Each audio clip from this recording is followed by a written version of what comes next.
మన టాలీవుడ్ లో super star Mahesh Babu అభిమానులు పోకిరి సినిమాతో స్టార్ట్ చేసిన నయా రీ రిలీజ్ ట్రెండ్ ఇప్పుడు ఏ రేంజ్ లోకి మారిపోయిందో ప్రత్యేకంగా చెప్పాల్సిన అవసరం లేదు.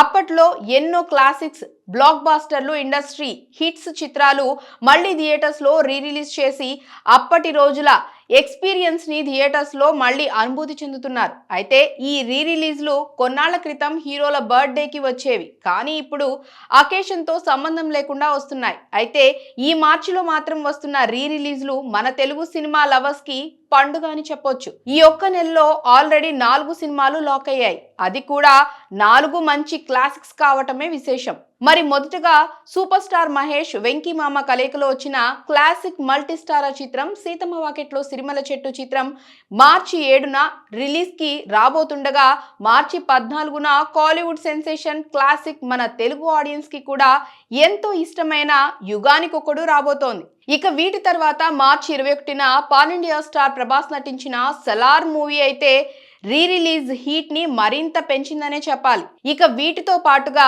Natural star Nani, sensational star Vijay దేవరకొండలు నటించిన ఎవడే సుబ్రహ్మణ్యం కూడా ఇదే డేట్ లో రాబోతోంది. ఇలా మొత్తానికి మాత్రం మార్చి నెలలో మన టాలీవుడ్ లవర్స్ కి థియేటర్స్ లో సాలిడ్ ట్రీట్ ప్యాక్డ్ గా లాక్ అయింది.